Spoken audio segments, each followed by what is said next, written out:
Assalamualaikum warahmatullahi wabarakatuh. Bismillahirrahmanirrahim. Alhamdulillahirabbil alamin wa bihi nasta'in ala umuri dunya waddin. Wassalatu wassalamu ala asyrofil anbiya'i wal mursalin sayyidina wa maulana Muhammadin ajmain. Yang saya hormati Bapak dan Ibu guru, terutama kepada Bu Umi Mahfiratul Malik yang saat ini adalah selaku CGP Angkatan 10 Kabupaten Lamongan. Alhamdulillah pagi hari ini kita senantiasa mendapatkan nikmat dari Allah Subhanahu wa Ta'ala yang berupa sehat walafiat, sehingga kita dapat melaksanakan kegiatan kita sehari-hari tanpa halangan apapun. Oleh karena itu, marilah kita selalu memanjatkan puji syukur kehadirat Allah Subhanahu wa Ta'ala dengan ucapan alhamdulillah. Kedua kalinya salawat dan salam marilah kita sanjungkan kepada junjungan kita Nabi besar Muhammad SAW yang telah membimbing kita sehingga kita menjadi manusia yang bisa membedakan mana yang baik dan mana yang tidak baik. Dan mudah-mudahan kita selalu dalam naungan lindungan Allah Subhanahu wa Ta'ala dan tetap memegang teguh agama kita, yaitu agama Islam, supaya kita besok mendapatkan syafaat dari Rasulullah dan kita diselamatkan dari siksa api neraka. Amin.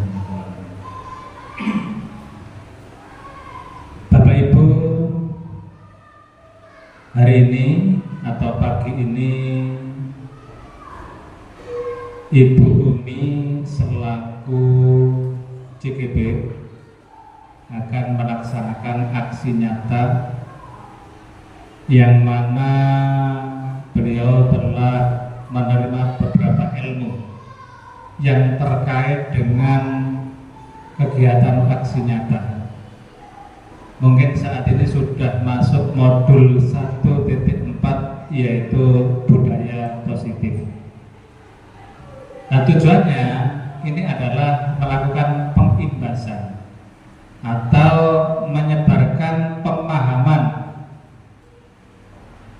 terhadap konsep-konsep yang telah diperoleh yang terkait dengan budaya positif.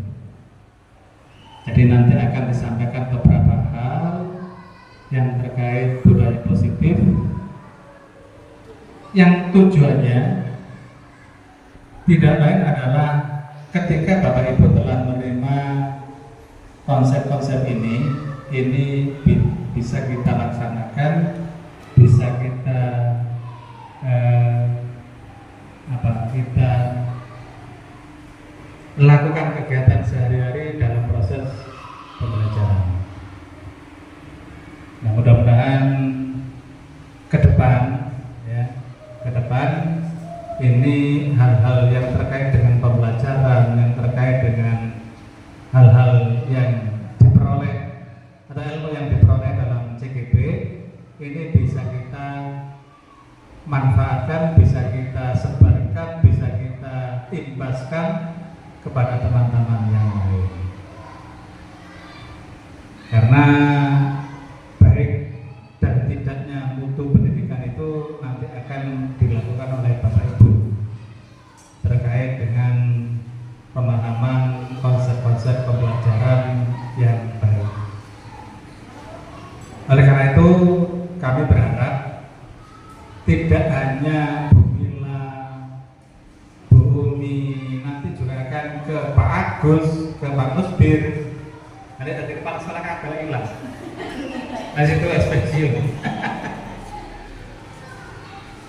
Ya paling tidak ini dari kepala sekolah yang balik nang sekolahnya asal. persis bagaimana kelemahan, kekurangan, serta kelebihan-kelebihan yang dimiliki oleh lembaga tersebut. Jangan nanti bisa melakukan bukan revolusi lah, melakukan perubahan-perubahan yang terkait proses pembelajaran, terkait hal-hal yang akan memperbaiki pendidikan yang ada di SDN ini. Ini harapan saya. Dapat saya sampaikan, kurang lebihnya mohon maaf. Saya kira Assalamualaikum warahmatullahi wabarakatuh. Assalamualaikum warahmatullahi wabarakatuh. Yang saya hormati Bapak Kepala Sekolah SDN Rayungumu beserta Bapak Ibu SDN Rayungumu. Alhamdulillah pada hari ini kita masih diberikan kesempatan berupa nikmat sehat sehingga kita bisa berkumpul kembali. Kali ini saya akan membahas tentang budaya positif. Jadi menyebarkan pemahaman dan konsep inti budaya positif. Bahwasanya kita tahu ya Bapak Ibu, budaya positif. Budaya adalah kebiasaan-kebiasaan kita, positif adalah hal-hal yang baik. Jadi budaya positif, kebiasaan baik. Nah, kebiasaan baik apa nanti yang harus kita terapkan di kelas maupun di sekolah?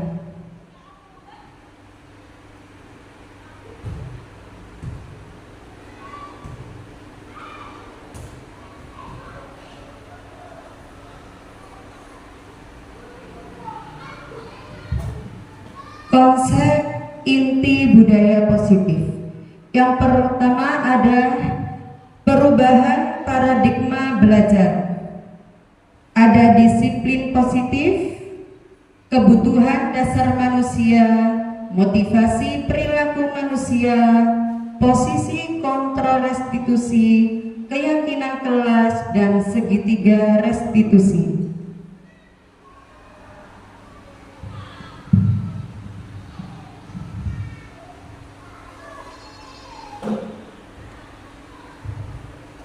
Pembelajaran dengan paradigma baru. Pembelajaran dengan paradigma baru dirancang berdasarkan prinsip pembelajaran yang berdiferensiasi sehingga setiap siswa belajar sesuai dengan kebutuhan dari tahap perkembangan untuk mewujudkan profil pelajar Pancasila. Nah, pembelajaran berdiferensiasi ini Bapak Ibu, yakni pembelajaran yang nantinya kita sesuaikan dengan gaya belajar siswa kita, minat dan bakat siswa kita, serta karakteristik siswa kita. Karena memang kemampuan para siswa juga berbeda-beda. Nah, itulah pembelajaran berdiferensiasi.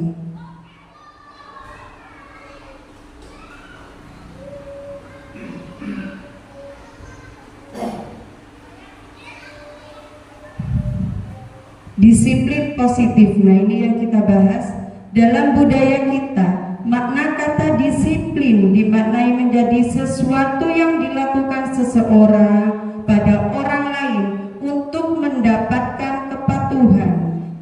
Kita cenderung menghubungkan kata disiplin dengan ketidaknyamanan.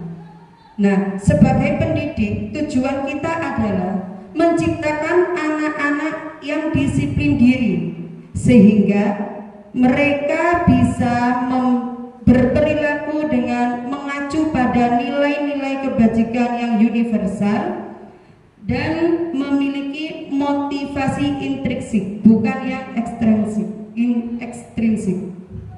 Disiplin positif merupakan salah satu cara penerapan disiplin yang bertujuan untuk menumbuhkan kesadaran serta memberdayakan anak untuk melakukan sesuatu tanpa sogokan, ancaman maupun hukuman.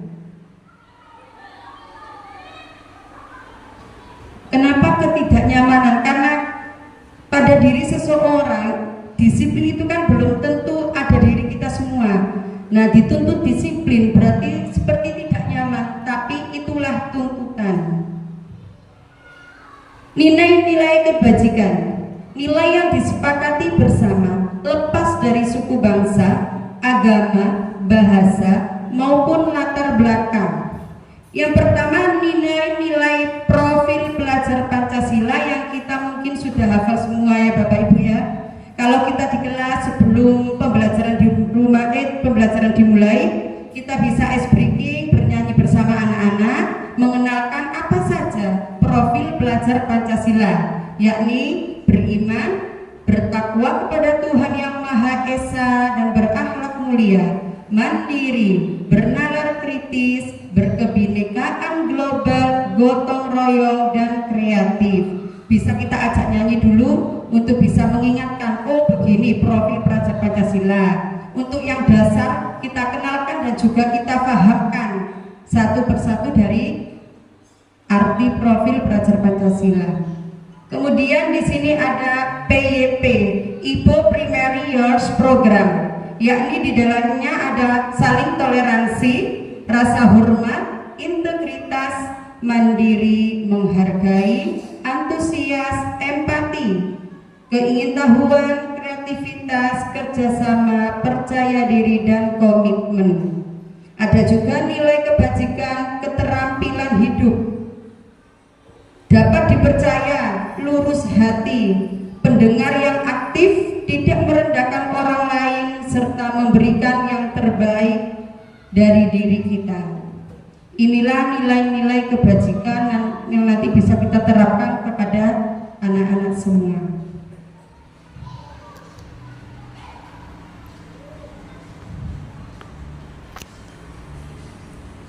Nah, kebutuhan dasar manusia. Kebutuhan dasar merupakan hal yang harus terlebih dahulu terpenuhi agar manusia dapat bertahan hidup dan melanjutkan hidupnya.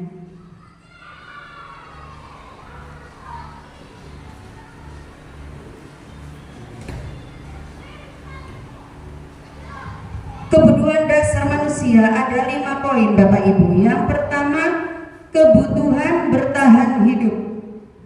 Yang kedua, kasih sayang dan rasa diterima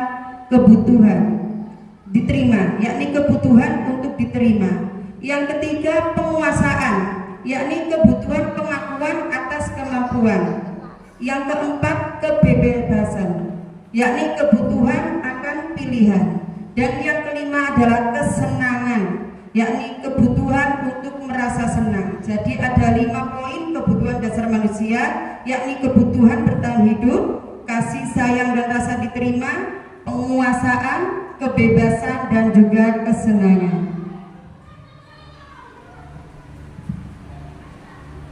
Nanti saya akan jabarkan satu-satu.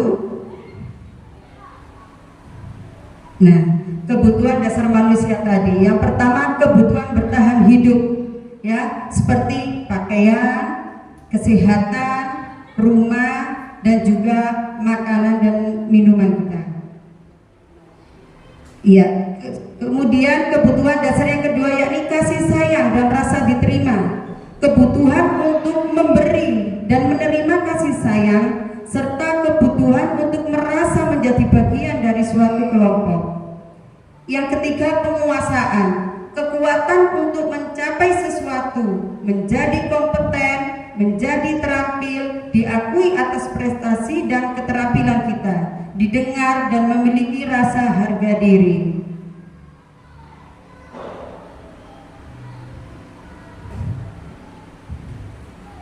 Tiga, kebutuhan dasar manusia. Kemudian ada yang keempat dan kelima. Yang keempat adalah kebebasan, yakni kemandirian, otonomi, memiliki pilihan dan mampu mengendalikan arah hidup seseorang. Yang terakhir adalah kebutuhan dasar manusia, yakni berupa kesenangan, kebutuhan untuk mencari kesenangan, bermain dan tertawa. Kebutuhan dasar manusia berarti untuk kita Bapak Ibu guru, juga untuk anak didik kita juga.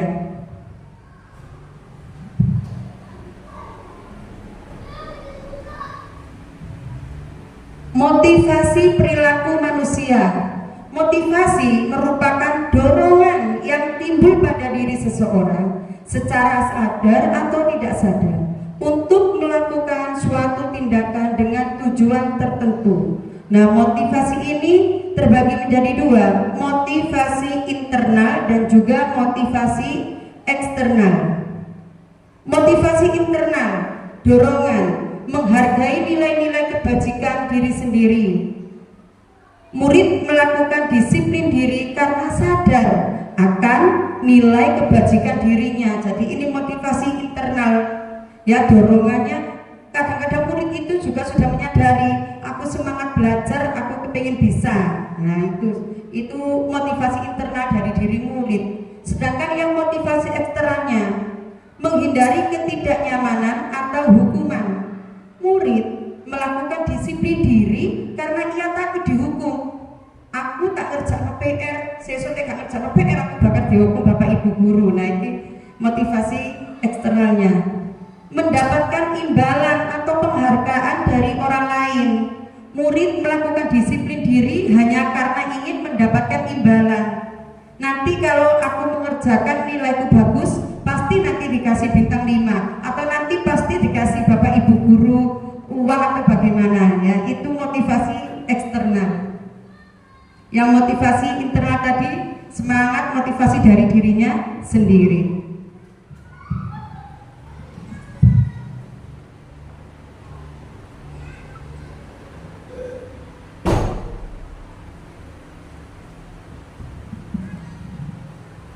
Konsep disiplin dengan identitas gagal. Penghargaan. Kadangkala kita memberikan penghargaan mungkin secara tidak langsung atau memang sadar akan biar semangat anak didik kita. Ternyata penghargaan ini salah satu konsep disiplin dengan identitas gagal. Kenapa? Karena tidak efektif, merusak hubungan, sifat iri, mematikan kreativitas, menghukum dengan sistem ranking, merampas hak menghargai dirinya. Begitu juga dengan hukuman. Hukuman ini juga termasuk konsep disiplin dengan identitas gagal. Kenapa?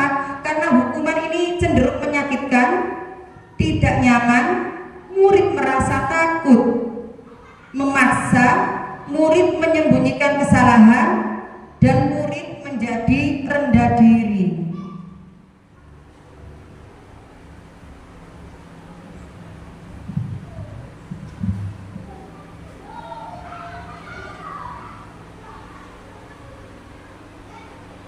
Nah, konsep disiplin dengan identitas sukses.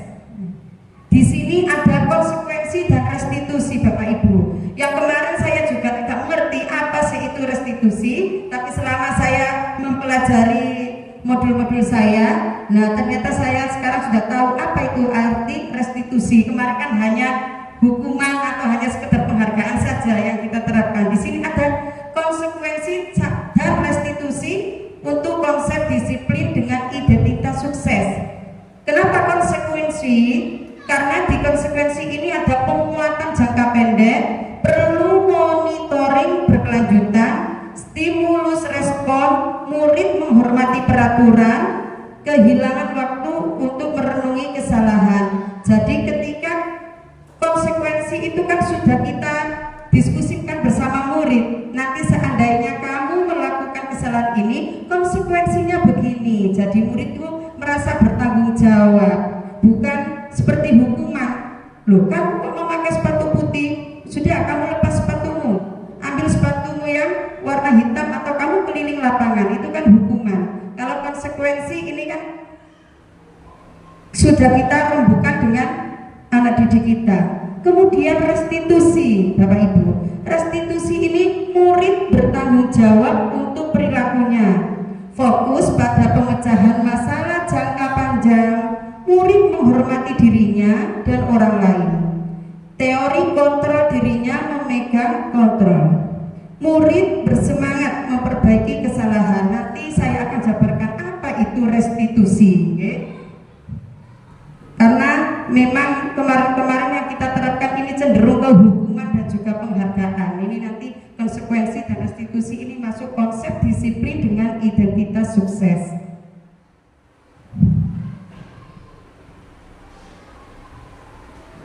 Nah, di sini ada hukuman, konsekuensi, dan juga restitusi. Hukuman ini bersifat tidak terencana atau tiba-tiba. Hukuman bersifat satu arah. Sedangkan konsekuensi mudah terencana atau sudah disepakati, sudah dibahas dan disetujui oleh murid dan juga guru.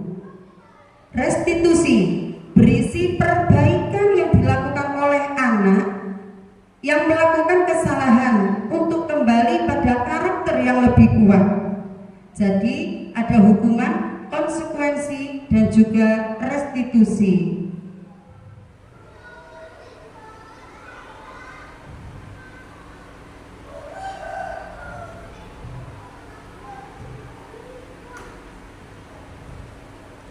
Di sini ada contoh kasus Bapak Ibu, ya, ketika ada siswa kita yang sering tidak mengerjakan tugas sekolah atau bisa kita PR, nah pekerjaan rumah ataupun tugas-tugas yang ada di kelas. Namanya anak, ada yang bersemangat, ada yang memang, nah seperti itulah.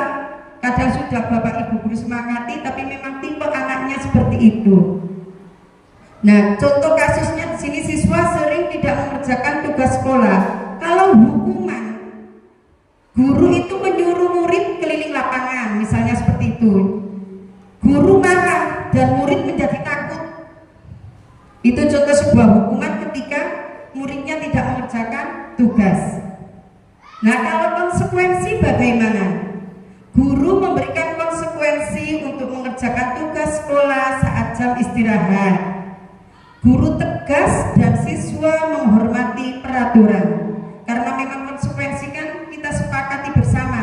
Dulu sebelum dimulai pembelajaran atau kenaikan kelas, biasanya kita menerima murid baru mulai dari kelas 1 naik ke kelas 2 ataupun berikutnya kita buat kesepakatan.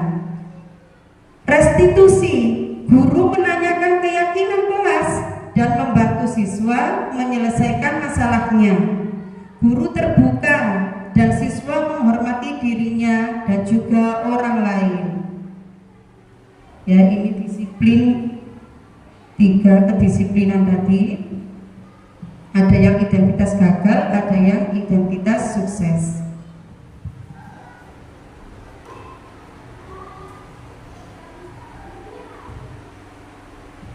Nah, Bapak Ibu, dari ketiga hal tersebut, manakah sebaiknya yang diterapkan di lingkungan sekolah kita menurut Bapak Ibu? Yang hukuman, konsekuensi, atau restitusi? Apa Bapak Ibu?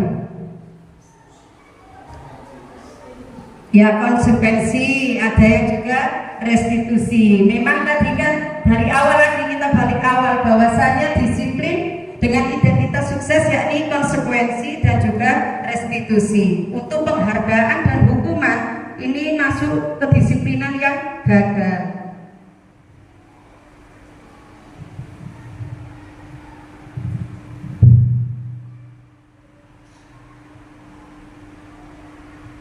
Nah, inilah ya yang mesti kita pahami saat ini. Ada 5 posisi kontrol restitusi. Yang pertama sebagai penghukum, yang kedua pembuat merasa bersalah, yang ketiga teman, yang keempat sebagai pemantau, dan yang kelima sebagai manajer. Nah, Bapak Ibu guru nanti bisa lihat, oh ternyata selama ini saya ini posisi kontrolnya berada di mana,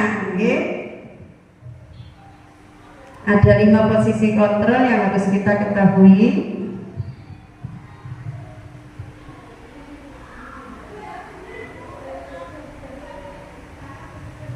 Nah, penghukum, seorang penghukum bisa menggunakan hukuman fisik maupun verbal.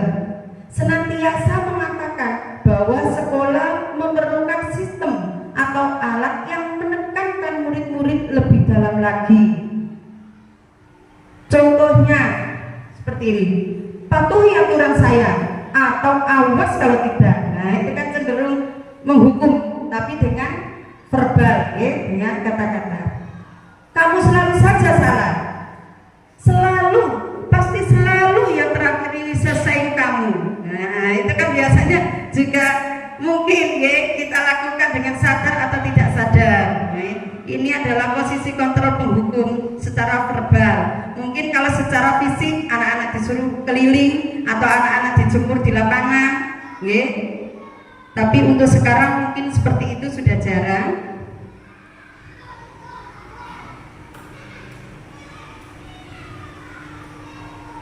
Kemudian yang kedua, posisi kontrol pembuat rasa bersalah. Pembuat merasa bersalah akan menggunakan keheningan yang membuat orang lain merasa tidak nyaman, bersalah atau rendah diri. Contohnya kita kepada murid kita, ibu sangat kecewa sama kamu. Misalnya apa tuh anak didik kita tidak memperoleh juara. Nah, dalam perlombaan kita berbicara seperti itu, ibu sangat kecewa sama kamu. Berapa kali ibu harus memberitahu kamu ya? Seperti itu. Gimana coba kalau orang tua kamu tahu kamu berbuat seperti ini? Contohnya, itu kan membuat anak akan merasa bersalah, menciut istilahnya, oh aku mari dilokno guruku koyo ngene. Nah, takut istilahnya seperti itu.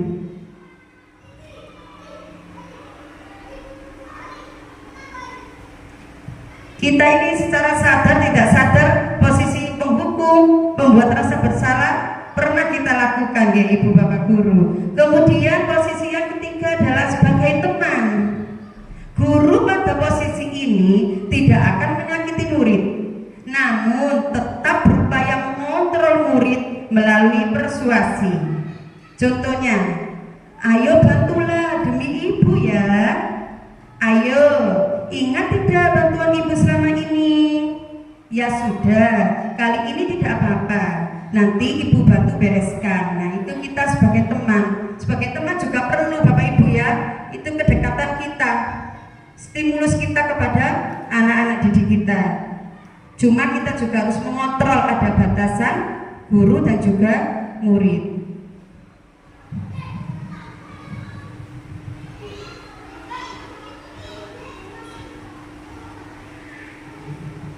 Nah, selanjutnya yakni kita sebagai pemantau.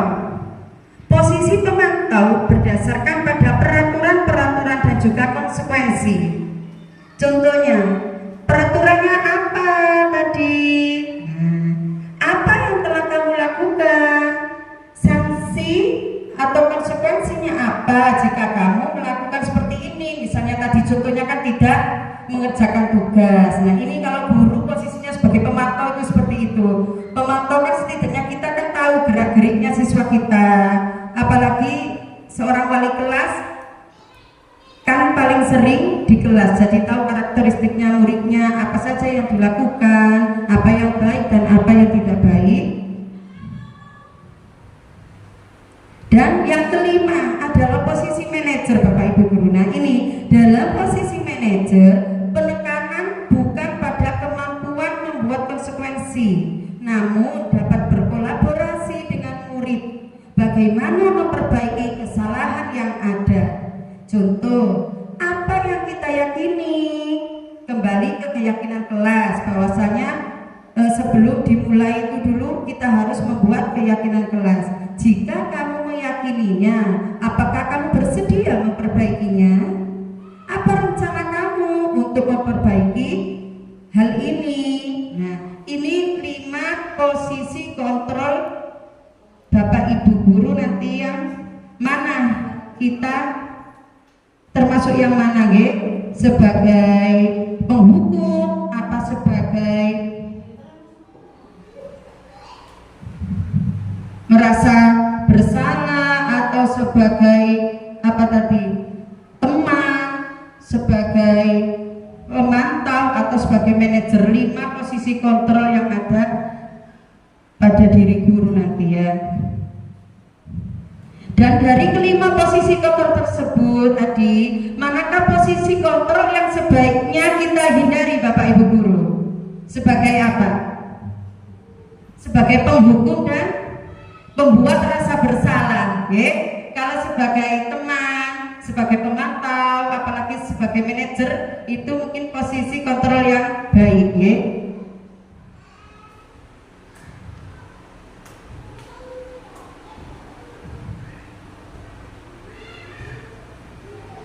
Nah ini tadi ya, posisi kontrol yang sebaiknya kita hindari sebagai penghukum, sebagai pembuat merasa bersalah. Posisi kontrol yang baik yakni sebagai teman, sebagai pemantau, dan juga sebagai manajer. Posisi kontrol terbaik adalah menjadi manajer, di mana seorang guru berbuat sesuatu bersama murid, mempersilahkan murid untuk mempertanggungjawabkan perilakunya, mendukung murid agar dapat menemukan solusi atau permasalahannya sendiri. Kalau sebagai pemantau hanya sekedar kita tanya saja, tapi kalau sebagai manajer kita berkolaborasi dengan anak didik kita dudukkan bersama kita tanya kenapa melakukan hal itu, sudah sesuai apa tidak dengan keyakinan kelas, dan juga kita temukan solusinya. Kalau begitu, kalau kamu sering tidak mengerjakan tugas karena memang di rumah misal tidak ada yang membantu, kamu bisa nanti les, privat ke orang lain agar nanti kamu itu seperti temanmu selalu mengerjakan tugas. Jadi kita cari solusinya juga. Inilah posisi yang terbaik, adalah posisi manajer.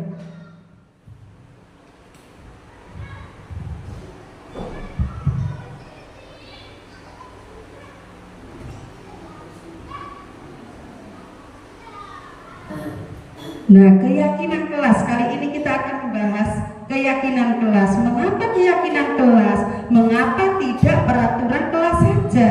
Ya Bapak Ibu, dulu kan mungkin peraturan kelas kita, ya tetap peraturan kelas juga cenderung itu kita yang membuat, istilahnya seperti itu. Nanti kita tempelkan, anak didik kita melihat, oh tidak boleh seperti ini ya, itu peraturan kelas. Nah sekarang ini kita ganti, mungkin akan kita rombak dengan yang namanya keyakinan kelas. Keyakinan kelas adalah nilai-nilai kebajikan universal yang disepakati secara tersirat dan tersurat, terlepas dari latar belakang suku, negara maupun agama. Keyakinan kelas ini disusun oleh guru bersama dengan murid-murid untuk disepakati bersama dan dijalankan keyakinannya. Jadi yang sebelumnya kita buat peraturan, nanti untuk tahun depan kita buat keyakinan ya Bapak Ibu Guru. Nah ini dalam pembentukan keyakinan kelas, langkah-langkahnya apa saja? Yang pertama, mempersilahkan murid-murid di kelas untuk bercurah pendapat. Sampai yang tanya, enaknya nanti kita membuat keyakinan kelas apa ya yang harus kita taati bersama. Kalau tidak juga nanti ada konsekuensinya. Nah kita curahkan pendapat, nanti pasti aku kepengen seperti ini Bu. Nah yang kedua, mencatat semua masukan-masukan para murid, kita tampung dulu ya, muridnya berpendapat apapun kita tampung. Kemudian mengganti kalimat-kalimat dalam bentuk negatif menjadi positif. Dulu contoh misalnya peraturan, tidak boleh membuang sampah sembarangan, kita ganti kalimat negatif itu dengan kalimat positif, buanglah sampah pada tempatnya, seperti itu. Kemudian kalimat yang dibuat tidak perlu banyak ibu-ibu, agar mudah diingat para murid. Keyakinan nggak perlu sampai 15, nah itu kan nggak akan diingat. Nanti kita ambil poin-poinnya juga aja yang penting, 6 apa 7 yang mudah diingat anak-anak, bahwasanya aku tidak boleh seperti ini, oh keyakinan kelasku seperti ini. Setelah keyakinan kelas dibuat, maka semua warga kelas dipersilakan meninjau ulang dan menyetujui dengan menandatangani keyakinan kelas tersebut. Setelah pendapat anak-anak kita tampung semua, tidak mungkin kita semuanya ini akan kita jadikan keyakinan kelas. Jadi kita ambil mana poin yang cocok saja. Keyakinan kelas selanjutnya bisa ditempel di dinding menggunakan kertas plano, atau bisa kita tempel seperti biasa yang dulu peraturan kelas, sekarang keyakinan kelas. Nah ini Bapak Ibu contoh hasil keyakinan kelas 5. Kelas saya kemarin sempat saya bikin untuk semester 2 ini. Bersikap jujur, sopan, dan menghormati guru. Bersikap tenang saat pelajaran berlangsung. Bertanggung jawab mengerjakan piket kelas. Bertanggung jawab mengerjakan tugas. Peduli dan saling tolong-menolong. Hidup rukun dengan teman. Nah, ini kan tidak ada kata-kata yang negatif. Kita buat kata-kata yang negatif, kita ganti dengan kata-kata yang positif. Nah, ini tadi restitusi itu apa? Kita mungkin baru dengar restitusi. Nah, inilah Bapak Ibu segitiga restitusi. Segitiga restitusi adalah suatu proses menciptakan kondisi bagi murid untuk melakukan perbaikan dari suatu kesalahan yang telah diperbuat. Ada 3 langkah-langkahnya. Yang pertama, menstabilkan identitas. Yang kedua, validasi tindakan yang salah. Dan yang ketiga, menanyakan keyakinan. Jadi sebelum kita melakukan restitusi ini, kita sudah harus membuat keyakinan. Jadi mungkin nanti kalau sudah kenaikan kelas, Bapak Ibu guru khususnya wali kelas, kita bentuk pengurus kelas dulu, ketua dan yang lainnya. Kemudian kita bentuk keyakinan kelas kita selama 1 tahun atau 2 semester ini. Apa keyakinan kelas nanti yang harus kita patuhi? Ajak murid-murid kita untuk berkolaborasi.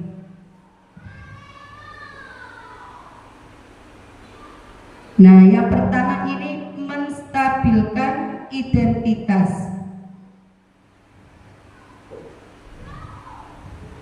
Tujuannya bertujuan untuk mengubah identitas anak dari orang yang gagal karena melakukan kesalahan menjadi orang yang sukses. Poin pentingnya, berbuat salah itu tidak apa-apa. Tidak ada manusia yang sempurna. Saya juga pernah melakukan kesalahan seperti itu. Kita bisa menyelesaikan hal ini. Ini menstabilkan identitas. Jadi nanti ketika anak melakukan kesalahan tidak langsung ditegur semena-mena. Nanti menjadi anak tadi loh Bu, kita nanti jadi posisi kontrol pembuat rasa bersalah. Anak ini akan cenderung menjadi takut atau aku males dibilang guruku. Nah, ketika kita masuk sudah tidak semangat. Nah, itu kan nggak enak rasanya, nanti anak didik kita ini tidak semangat untuk belajar. Jadi yang pertama adalah menstabilkan identitas. Namanya orang, kita juga kadang-kadang banyak salah, apalagi anak-anak. Tugas guru adalah selalu mengingatkan. Kita bertanya dulu. Nah, contoh tadi kan tidak mengerjakan tugas. Sampai bertanya, dilihat Bapak Ibu dalam 1 minggu ini sampean kok jarang mengerjakan tugas. Nah, itu menstabilkan identitas. Menanyakan dulu kesalahannya. Kemudian yang kedua,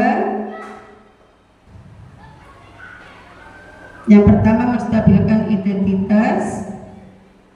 Yang kedua adalah validasi tindakan yang salah. Nah, validasi tindakan yang salah dalam segitiga restitusi melibatkan pengakuan dan penerimaan perasaan serta tindakan siswa, bahkan jika mereka telah melakukan kesalahan. Pertama-tama, guru menciptakan hubungan emosional antara guru dan siswa. Dengan mengakui perasaan dan tindakan siswa, kita menunjukkan bahwa kita benar-benar memahami perspektif mereka dan menghargai perasaan yang mereka alami. Yang ke-1 dan yang kedua. Jadi anak-anak itu, oh ya, mengakui kesalahan. Oh ya, maaf Bu, saya salah tidak mengerjakan PR. Nah, istilahnya seperti itu. Atau dalam contoh-contoh yang lain kan banyak sekali nanti. Validasi tindakan yang salah, contohnya, padahal kamu bisa melakukan yang lebih buruk dari ini ya. Kamu pasti punya alasan mengapa melakukan hal itu. Kamu patut bangga pada dirimu sendiri karena kamu telah melindungi sesuatu yang penting buatmu. Kamu boleh mempertahankan sikap itu, tapi kamu harus menambahkan sikap yang baru. Ini nanti contohnya kita bertanya kepada murid, tapi nanti kita akan cari solusinya yang terakhir ya. Jadi segitiga restitusi itu ada 3 tahapan ya Ibu ya. Yang ketiga menanyakan keyakinan. Tujuannya teori kontrol menyatakan bahwa kita pada dasarnya termotivasi secara internal. Penting menanyakan ke anak tentang kehidupan ke depan yang dia inginkan itu seperti apa. Contoh pertanyaannya, apa nilai-nilai umum yang kita telah sepakati? Apa bayangkan kita tentang kelas yang ideal? Keyakinan kelas apa yang telah kita sepakati? Jika Randy meyakininya, apakah Randy bersedia memperbaikinya? Kamu mau jadi orang seperti apa? Nah, ini adalah tahapan restitusi. Jadi nanti Bapak Ibu guru, kalau posisi kontrolnya sebagai manajer, manajer tadi kan ada posisi kontrol ada 5, ada sebagai penghukum, ada sebagai pembuat rasa bersalah, ada sebagai teman, pemantau, dan juga manajer. Manajer yang kita tanya tadi saling berkolaborasi dengan siswa-siswa kita dengan menerapkan restitusi. Jikalau ada anak yang salah, tidak langsung menghukumnya semena-mena. Tidak boleh membuat anak-anak ini dengan rasa bersalah. Tidak boleh apa ibu-ibu hukuman membuat rasa bersalah. Kemudian yang boleh adalah sebagai teman, sebagai pemantau, dan juga sebagai manajer. Nah ya, bagaimana Bapak Ibu dengan keyakinan kelas sudah kita pahami, nanti bisa kita terapkan di tahun depan. Nah, terima kasih. Jadi ini tadi ya pemahaman tentang budaya positif. Nah, barangkali tadi ya sudah kita jabarkan. Mungkin dari Bapak Ibu ada yang perlu ditanyakan atau apa ya? Kita temukan solusi-solusi terbaik nanti ketika kita saling apa ya Bu ya, bercurah pendapat. Mungkin nanti saya menemui kendala seperti ini atau mungkin di kelas saya ini seperti ini, nanti kita bisa bekerja bersama-sama.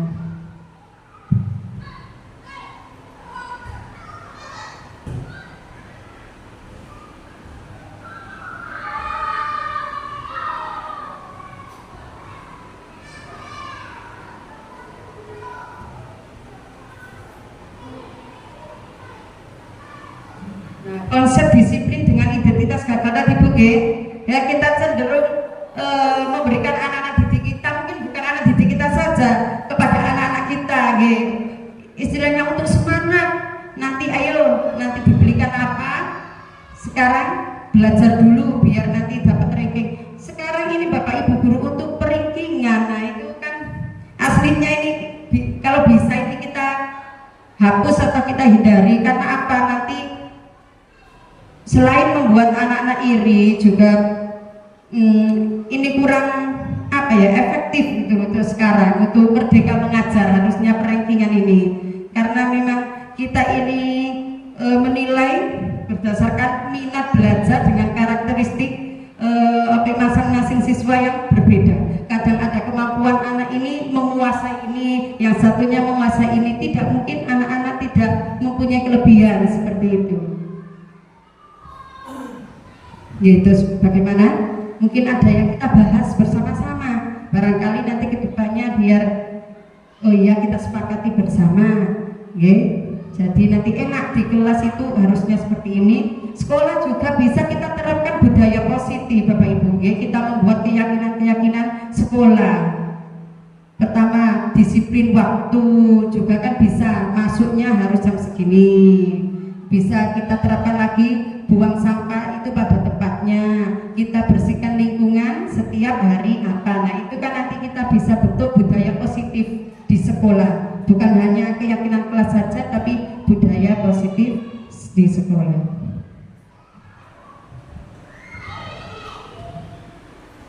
Cukup sekian ya.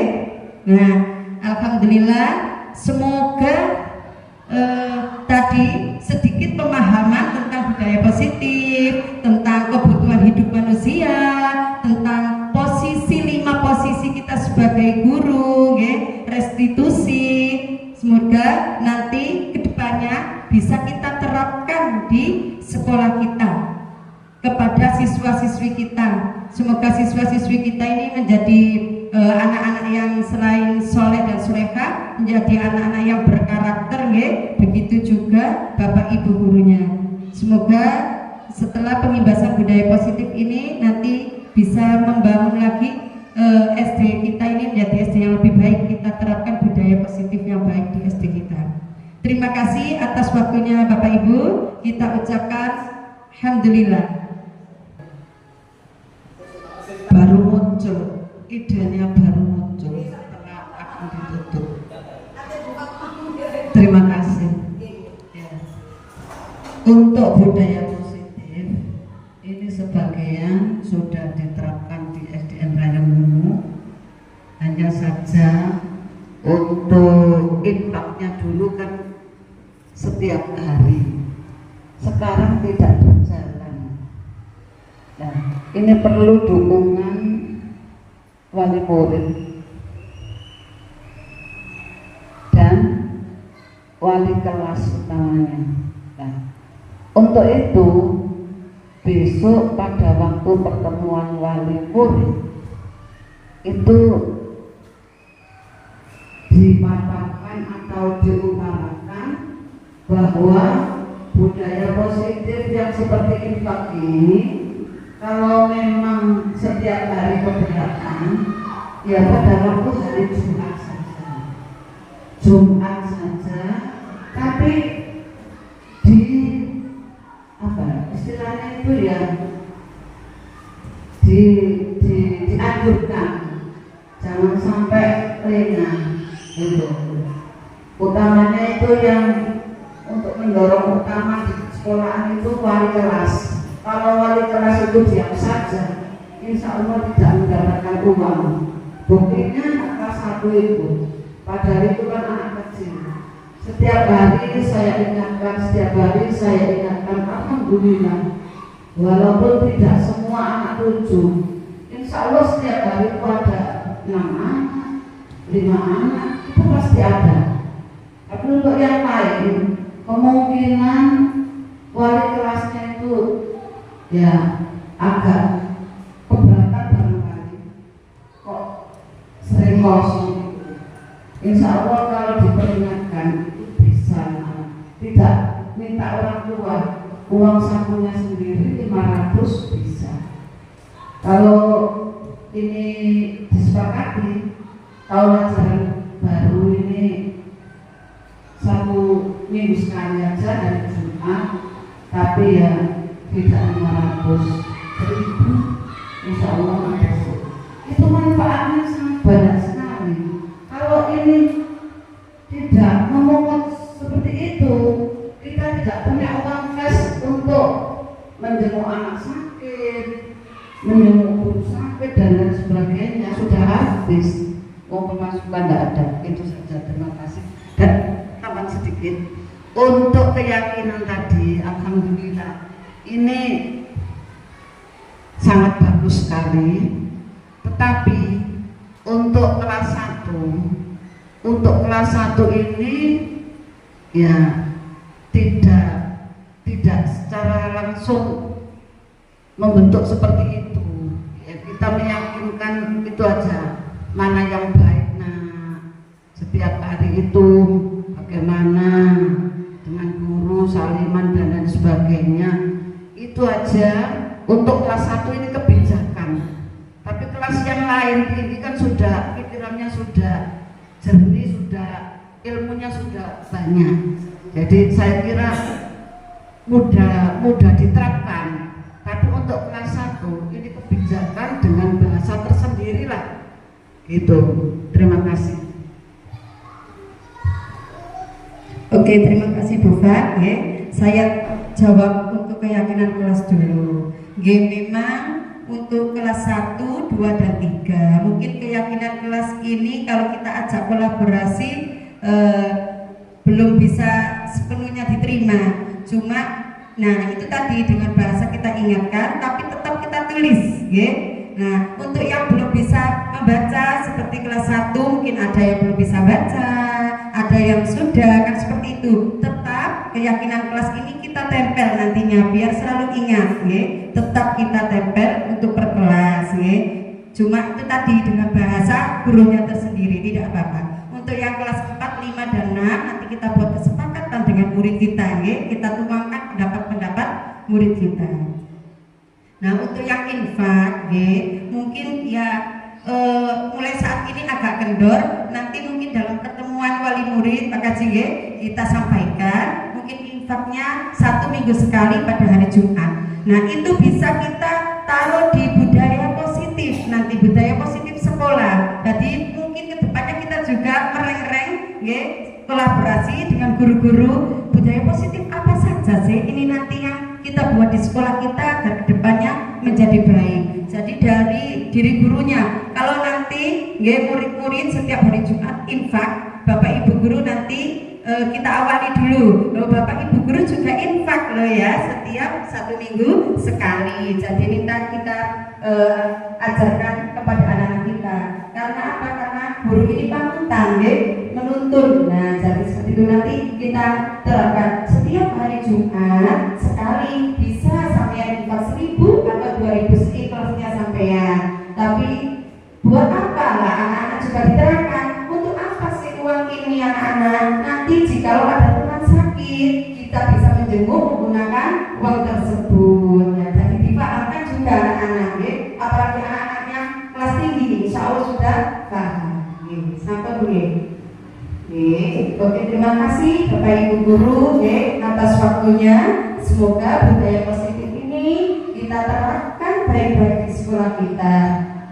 Kita ucapkan alhamdulillahirobbilalamin. Pagi ini pemahaman tentang budaya positif berjalan dengan lancar. Terima kasih dan saya ucapkan wassalamualaikum warahmatullahi wabarakatuh.